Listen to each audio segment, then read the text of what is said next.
Attends, je suis dedans. Parce que moi, du Oui, coup, t'es je vois bien moins. dedans. Ok. On y va? On y va. Allez. Faut me casser les couilles. On a un gros spot là, en plein milieu là. Ok, c'est good. Allez, ça tourne. C'est parti? C'est de la merde.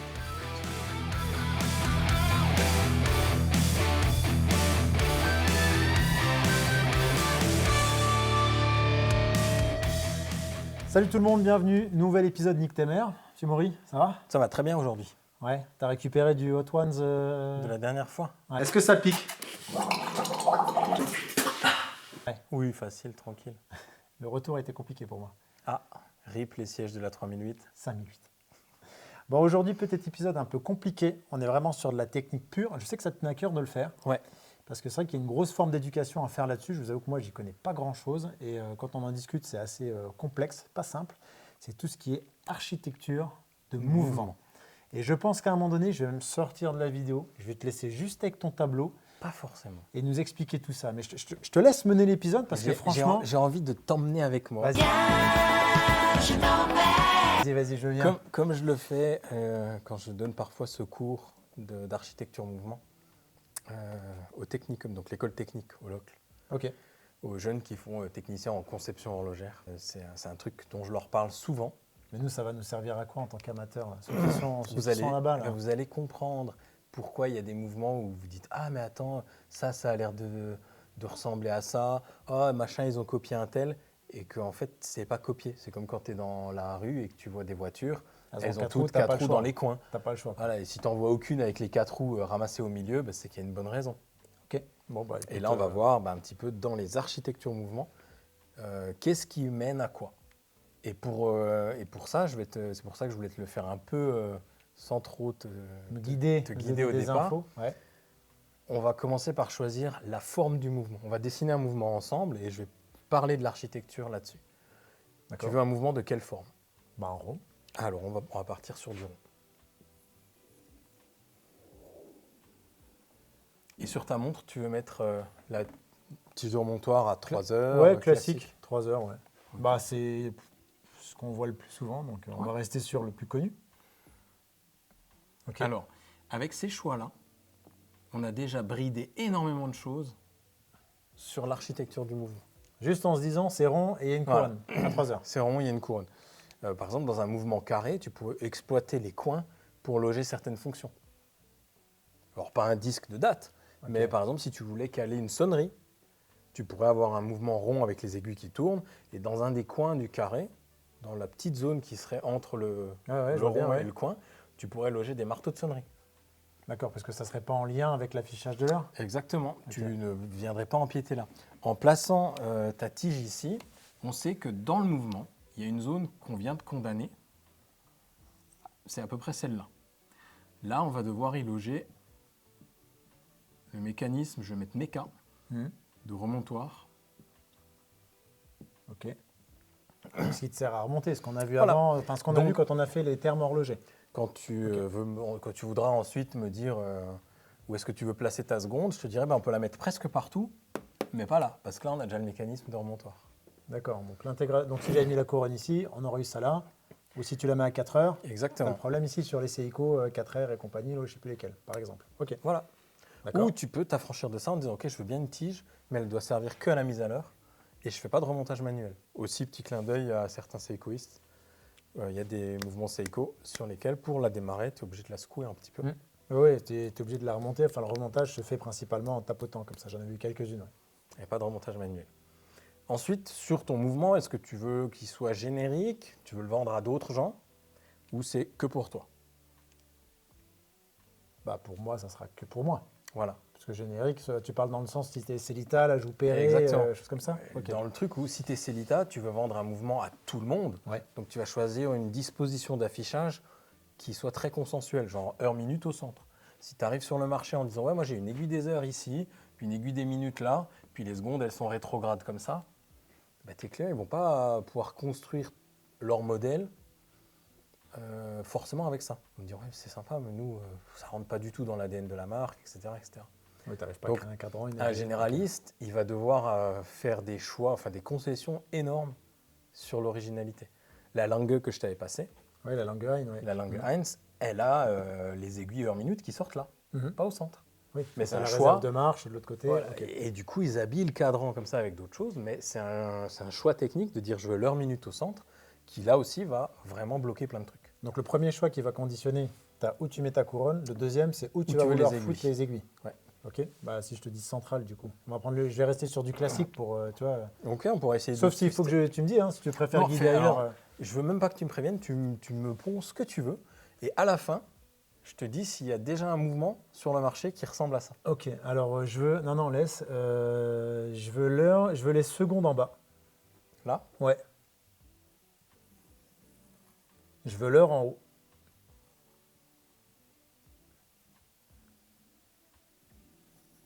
comme ça, compteur midi. Ouais, voilà, ouais. Heure. Ouais. Et je veux les secondes ici. Les minutes. Bah, ceux qui restent. Secondes, minutes. Oui, mais c'est l'heure. Heure, minute, seconde, pardon. Comme ça, tac, tac, tac. Ok, genre dispo de chrono. Ouais, mais disco, tu vois, en mode régulateur. Ouais. 3 aiguilles séparées, mais pas dans le même axe. Heure. Et pour l'instant, j'ai pas vu. Oui, tu as des chronos Omega qui sont un peu comme ça. Là, tu as des Speedmaster avec cette config-là. Là, c'est intéressant parce que c'est la disposition du chrono, 77,50, mais juste pour l'heure. Ok. Et c'est super intéressant. On a de grandes chances. Si tu choisis ça, donc c'est clairement pas un mouvement que tu vas pouvoir vendre à tout le monde. Mhm. Par contre, tu peux construire la vraie identité de ton modèle là-dessus. La question, c'est est-ce que sur le cadran, tu veux laisser vide ici ou tu veux quand même sortir une info là? Et bien là, j'aimerais avoir une aiguille qui parte d'ici, qui me fasse ma réserve de marche. Elle part du centre Ouais. et elle fait réserve de marche. Un peu à la langue. Allez. C'est pas dégueulasse. Pas dégueulasse, avec ces conneries, on va sortir par finir Ouais. un produit. Hein. Ça, c'est du live, donc c'est breveté. Hein. Le petit malin derrière l'écran là qui dit je vais les niquer, ça marche pas. On a déjà tout déposé. C'est le mouvement nique tes mères. Non, mais je sais pas. C'est ok. Voilà, et puis là, on va marquer RDM. Ouais, je voulais dire capteur de couple, mais j'ai préféré rester sur une RDM. Parce que le capteur de couple. T'aimes pas ça? Si, mais c'est voilà, réserve de marche, ça me parle plus. Ouais. Ok. Le maxi en haut, bon, ça c'est du détail. On s'en fout. Oui, tu mets. C'est l'année du cheval. Donc on va faire comme Maurice, quand ils ont sorti leur année du cheval. Mhm. Cheval assis, cheval au galop. Très bonne idée de design, j'ai bien aimé.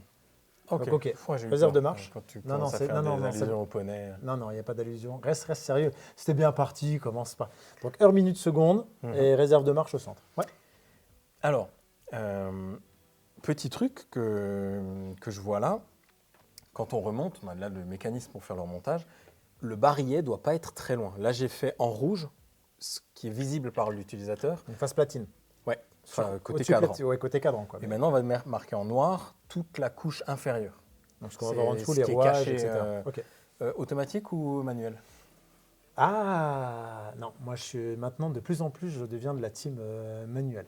Parce Ah. que j'aime beaucoup avoir des décorations, comme sur ta tire par Mhm. exemple, toi, d'avoir des ponts décorés, etc. Je me dis Très l'automatique bon choix. flingue tout, donc manuel. Manuel. On va normalement essayer de mettre le barillet pas très loin du méca. On sait que sur le barillet, il y a le rochet. Si tu as donc la roue qui permet de faire l'armage, voir épisode Épisode thermorloger numéro 3. Si tu as ton remontage ici et ton barillet en face, tu vas devoir mettre une flopée de roues pour faire traverser le mouvement de remontage jusqu'à là-bas. Donc l'idéal, ce serait d'avoir le barillet pas trop loin. La réserve de marche, c'est aussi pas mal de l'avoir pas trop loin du barillet. Oui, parce que de toute façon, la réserve que- de marche est liée à la décharge de ton barillet. Exactement. Donc Ok. l'idéal, ce serait même de pouvoir dire, soyons original et on va placer la réserve sur le barillet. Et là, on pourrait avoir une architecture très rigolote. Je suis en train de kiffer d'avance de ce à quoi ça pourrait ressembler. Donc là, j'ai fait un truc qui te fait plaisir. Ouais. On va la sortir. Bah, mais c'est beaucoup plus Ça- excitant que ce que j'ai l'habitude Ben, en école je- d'ingénieur. je- Les gens, je- ils sont je vois que tu es en train de monter en excitation. Détends-toi, Michel. Voilà. Détends-toi. Alors là, on va mettre barillet. Laisse Jackie tranquille. Des potes à toi? Des amis de loin. Barillet, ok. Et ça, peu importe la taille du barillet. Alors, en le mettant plein centre, Tu peux avoir un, tu peux avoir un un Golgot. énorme sable. Ok. Une grosse réserve de marche aussi, parce que je le fais en petit aparté là-haut.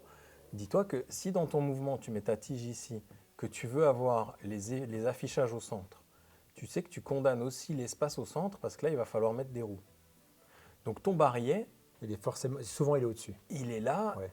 il n'est pas très loin de la tige parce que sinon, c'est pas pratique pour le remontage, mais il fait au maximum l'espace qui reste entre le bord et là. Ok. Donc si tu as un mouvement de 30 mm, tu vas pouvoir mettre un barillet qui fait 14 maximum. Ok. 14, quand tu dis 14. 14 mm. Non, non, mais je précise parce que toi, tu as la notion technique. Moi, pour moi, c'est pas évident. Donc, 14 mm De diamètre, de diamètre. c'est un peu moins que le rayon du et donc cercle. là, tu pourrais monter à Là, on 20. pourrait être énorme. Ok. Là, tu vas sans problème, avec un barillet comme ça, tu peux sans trop de soucis te dire je vais faire un barillet 8 jours de réserve de marche. Ok. Ouais, ça commence à me plaire, ça. Allez, Ok. on va marquer barillet 8 jours. Barillet 8 jours. Et comme tu mens apparemment sur les capacités techniques de tes montres, Il en fera 10. on peut monter à 10. Ok. Ok. Donc, barillet, vas-y, je t'ai répondu. Donc, barillet, tu as la tige qui vient, tu remontes ton barillet, donc tu es en direct en dessous. Exact. Ok. Et puis là, ta disposition, une fois encore, elle est plutôt maligne. Parce qu'un rouage, on va démultiplier la force et on va augmenter la vitesse. Mhm. Donc on va avoir des aiguilles qui tournent de plus en plus vite. Et là, c'est parfait. On pourrait placer une première roue par là-haut Ouais. qui fait un tour en 12 heures Mhm. et qui te donnera nativement le mouvement des heures. Oui, tu n'as pas besoin de faire une grosse démultiplication pour aller dessus. On serait en direct. Ok. Très malin. Ensuite, on en mettrait ici au milieu une où on diviserait par 8. Oui, pour avoir les minutes. Pas tout à fait encore. Elle ferait, Comment t'appelles cette roue-là? là, on va l'appeler la roue de moyenne. Ah, ok, d'accord. C'est une D'accord. intermédiaire. Elle fait un tour en 12 heures. Là, on pourrait avoir une petite division. On va faire 4 et 3. 8 et 1,5, c'était un peu ambitieux. 4. Et celle-ci, minute. On arrive à 12 tours en 12 heures. Donc un tour par heure. Et Ok. on a nos minutes. Ok. Ce qui veut dire que là, quand tu décomposes juste, donc tu as ton heure qui vient juste en dessous, ensuite ta roue de moyenne qui vient encore en dessous engrainer ta roue. Ça se décompose comme Exactement. ça. On va descend, avoir descend, descend. des rouages Ok. où on ne fera que diviser la vitesse, diviser. Ok. Et de là, on va repartir en division. Oui, donc tu remets une roue pour réduire la vitesse, Et là, on va faire. enfin pour accélérer la vitesse, pour faire les secondes. Je vais marquer qu'on est à 1 tour par heure. Puis celle-là, on va faire 8 tours par heure. Mhm. Division par 8. Puis après, on refait une division par 7,5. Et pourquoi tu divises par 7,5? Parce que quand tu fais 8 fois 7,5, ça fait 60. D'accord. Et Non, comme mais ça, c'est les habitudes techniques que tu as tu de pourrais calcul. faire Ok. 10 et 6, tu pourrais faire 30 et 2. D'accord, oui. Bah, oui. C'est parmi les solutions qu'on a. Et ça équilibre pas mal aussi. D'accord. Alors là, on fait 1, 4, 12. Et on peut les faire croissants. On fait par exemple l'inverse, on fait 7,5, puis chaque roue accélère un peu plus que la précédente. Puis là, on fait 8 fois 7,5, 60 tours par heure. Puis là, on aurait naturellement notre aiguille de seconde. Et après ça, Pas 60 tours, pas par heure. Si, ah, d'accord, ok, dans le sens là. D'accord, ok. et après ça, on aurait une vraie roue de seconde. On fout une roue d'échappement, une ancre. Mhm. Et tu vois que déjà, ancre, roue d'échappement, avec cette architecture-là, je me retrouve bridé. Je ne peux plus les mettre Oui, n'importe tu n'as où. plus de place, ouais. Et après l'ancre, on a encore le balancier qui va se loger là. Donc avec le spiral. Ouais. Et qui va être pris sur le barillet. Enfin, il y a forcément à un moment donné, ça se rejoint. Ça va de là jusque là. Et là, on va avoir notre balancier spiral. Et comble de bol, j'ai envie de te dire, si on met le balancier là,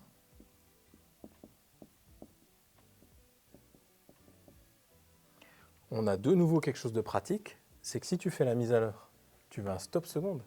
Ah oui, tu es en direct. Et là, on est en direct. Tu peux mettre un crochet. On peut directement mettre depuis ici un petit levier qui va faire que quand tu tires ta tige, tu La viens seconde s'arrête. arrêter ta seconde en stoppant le balancier. Et là, on a quelques choix donc, qui ont été ton méca, tes dispositions d'aiguille qui nous ont dicté l'architecture du mouvement. Ok. Et on est vraiment parti dans cet exercice-là sur quelque chose qui est Ouais, pur sorti de ton esprit, quoi. Alors là, sur ça, pas beaucoup de mouvements à soumettre qui font ça. Il y aurait le haut trive avec ses 1000 heures de réserve de marche, gros barillet central, où tu vas avoir des architectures de ce genre-là. Le rouage en périphérie, un gros barillet au milieu pour atteindre les 1000 heures de réserve. Ça va aussi être le genre d'architecture qu'on trouve sur un hebdomas, à la différence que les hebdomas, elles avaient la sortie heure-minute au centre. Je connais pas du tout hebdomas. Montre de poche, Ah ok, d'accord. On en est là, ok. 19e siècle, qui tenait 8 jours de réserve. Bon, ça c'est la future Yema, faut pas le dire. Ah, j'ai balancé la collab. Pas du tout. Putain, on lance des, tu sais, on lance des perches. Eh ben écoute, dites-le en commentaire si ça vous plaît. On peut essayer de faire un truc, tu crois, là-dessus? Ce serait extrêmement drôle de sortir De conceptualiser ce qu'on vient de Ouais. faire pendant un épisode qui n'était absolument pas Si vous êtes préparé. élève en école d'ingénieur, vous cherchez un stage marrant, j'ai un projet à vous filer. Oui, bah alors non, on va s'en occuper. Est-ce que là, on garde la config là, ou est-ce que sur les architectures du coup de mouvement, effectivement, on voit qu'en fonction de ce que tu me dis, que tu mets ta couronne, ça décompose ça. Est-ce que du coup, il y a quand même des architectures qui sont, Ouais, je voulais présenter qui sont classiques? deux architectures types. Bon, on va faire un tout petit cut et on efface le tableau. Reprise. Putain, le montage, tableau blanc, vas-y. Voilà. Je voulais parler de deux architectures vraiment classiques qu'on retrouve dans les mouvements.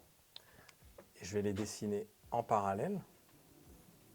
On va en mettre une là et une là. La première, alors dans les deux cas, on va avoir tige à 3 heures. Hop.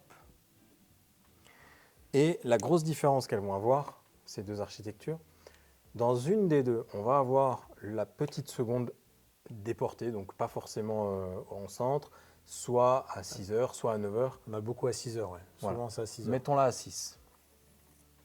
Donc, petite seconde. Et l'autre, Centrale. seconde centrale. Ok. Bah, ces deux choix-là, ils vont déjà conditionner énormément de choses à eux tout seuls. La position de la seconde. Automatique ou manuel, ça change rien. Peu importe. Ok. Peu importe. Et là, bah, dans les deux cas, on va avoir les mêmes espaces qui sont réservés. C'est-à-dire que ici, dans les deux cas, on a le méca.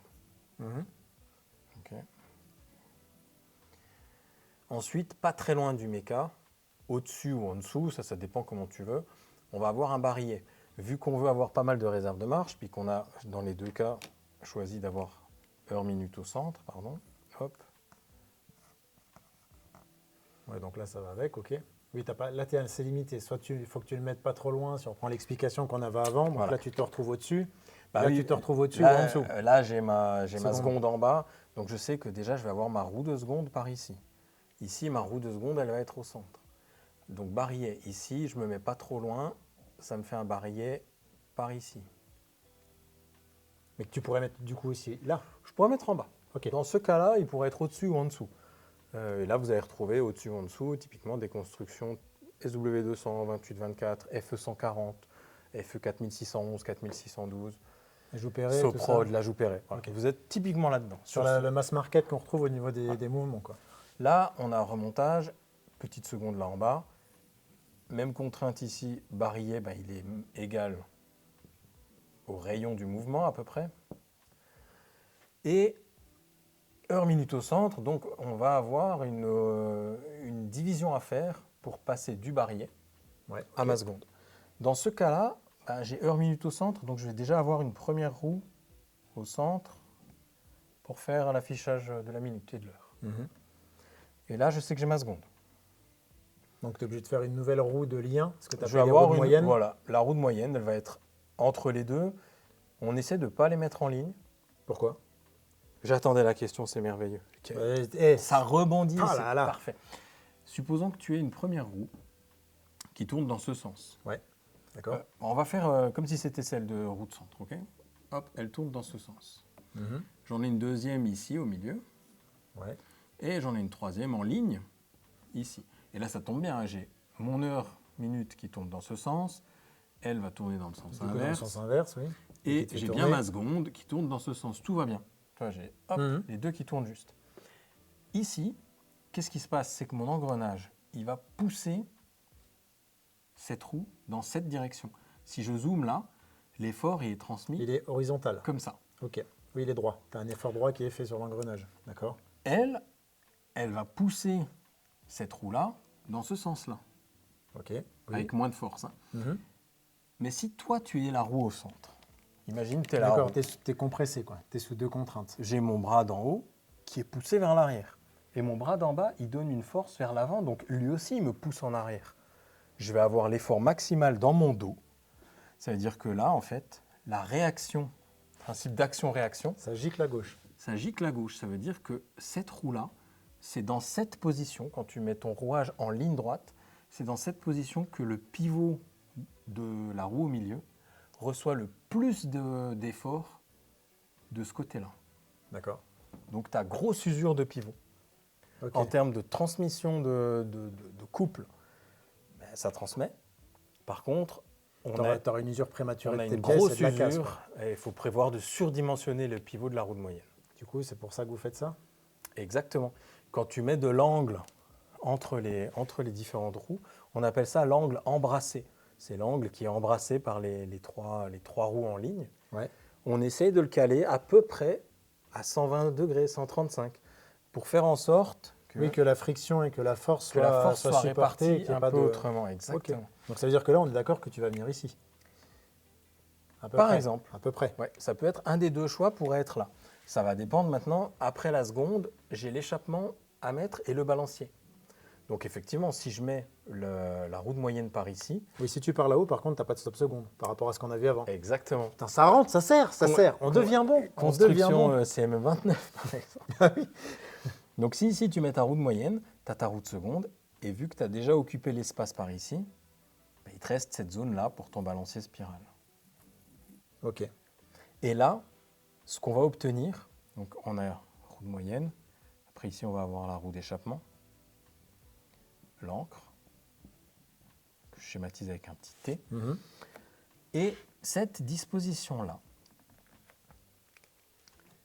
je vais la surligner, elle a entre les centres, si tu joues au point à relier, tu as barillet, centre, moyenne, seconde, échappement, encre, ça fait un J. Ok. Cette architecture en J, vous allez la retrouver dans la tire qui équipe le Unitas 6497, 6498. Tu vas le retrouver sur le Peseux 7001, tu vas le retrouver sur le Piaget 830, sur le Cartier MC 130. Ouais, sur une grosse masse de moment, mécanismes voilà, aujourd'hui qui sont sur le marché. dès que quoi. tu vas avoir Ok. cette architecture avec une petite seconde déportée, tu risques de retrouver cette architecture-là avec le pont en J. On la retrouve même sur les montres de poche. Il y avait vraiment des ponts de rouage qui avaient cette forme en J. En J, d'accord. On a souvent appelé ça les architectures Pélaton. Pélaton. Oui, Ok. parce que c'était utilisé par James Pélaton avec les ponts en J. Et est-ce que c'était pour faire la signature de son prénom ou pas? Oui, ça peut-être que ça collait bien. Quoi. L'histoire était belle. Peut-être que ça collait Ok. bien, mais cette disposition de rubis où tu vois toutes les roues qui font cet arc de cercle, et ça permet aussi de respecter ce fameux principe d'avoir les 135 degrés entre les rouages. Ça, je suis sûr qu'il y a une paire d'entre vous derrière la caméra. Ils vont prendre leur montre. On va tous Vous regarder. allez regarder. On va checker. On va se dire, mais est-ce que je vois bien le J? Et pour se baser, on se base un peu sur quoi? Sur les... Oui, ok, il faut faire le lien. Déjà, il faut la prendre dans le bon sens. Voilà. Puis là, tu pars, tu as ton J. Là. Ah oui, d'accord, ok. Ouais, faut bien le voir quand même. Hein. Faut avoir l'œil quand même pour faire le lien avec tous les composants. Ok. Ça, c'est une architecture. Une des grandes architectures classiques. Au-dessus, on a autre architecture type. Là, j'ai la seconde. Par contre, ma division heure-minute, elle doit se faire entre le barillet et là. Et on va avoir dans ce cas-là le rouage qui va occuper un peu cette zone-là. Donc tu vas avoir une première roue intermédiaire ici, puis une deuxième par là. Puis après, on va repartir dans l'autre sens pour avoir la roue d'échappement. Hop. On place ensuite une encre. Oui, puis on finit à nouveau. Et on finit avec un balancier spirale. Avec le balancier, ouais. Ok. Par ici pour pas être trop loin. Si on veut faire un stop seconde. Si on veut faire un stop seconde. Là, on a la ligne entre les roues qui fait ça. une espèce de S ou un Z, 2 ouais, euros. ok. Ça, 28-24, 28-92, signature classique avec ce petit triangle, les 3 rubis en triangle au centre. Là.